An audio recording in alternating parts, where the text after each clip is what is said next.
baru ni dia jepuk kita masuk TV. Kita kata tak apa, nak jepuk boleh, kena tahu dulu benda kita nak buat.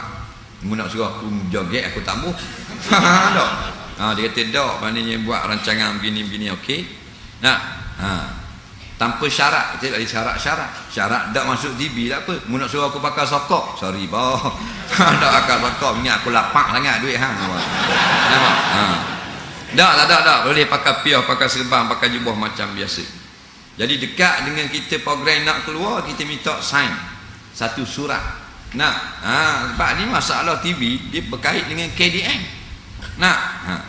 Dia orang tengok tak berani nak sign, takut dia. Padahal kita bukan nak bawa bom nak letup studio dia. Pasal dia cerita masyarakat keluarga Islam. Dia takut kita hentam najib ke apa. Dia ingat kita bodoh ke apa. Dia tajuk keluarga Islam habis kuat kita nak sebut JKK. Tapi dia berasa takut akhirnya tak sign. Bila kita telefon tak jawab, masing-masing tak akak awak senyap kerana malu. Bukan kita yang patah, dia yang minta, lepas tu dia tak berani nak jemput sekali lagi. Nampak? Cerdik ke bodoh?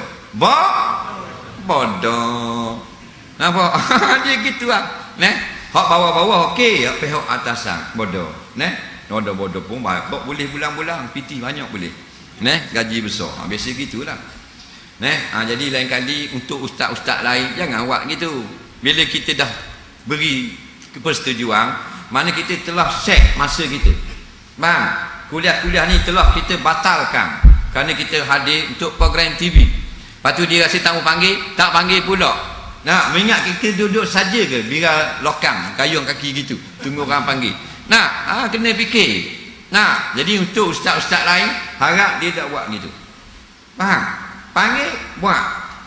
Pasal bila orang panggil dia setuju, mesti dia atur program. Tahu tak? Ada booking hotel, ada booking apa semua. Kita kata ni supaya dia tak panggil dah kita. Dia tak benda kita.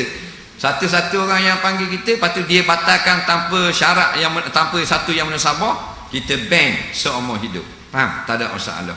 Jadi kalau TV9 dia tak panggil, dia panggil kita, lepas tu dia cancel, tak jadi pula. Nampak? Tak pergi dah.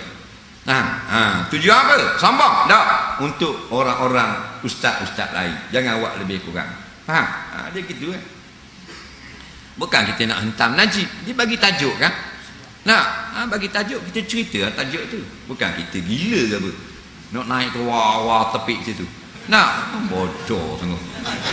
Nak jadi cemeng sangat, bodoh. Nampak? Dia jangan menyusahkan orang. Biar profesional.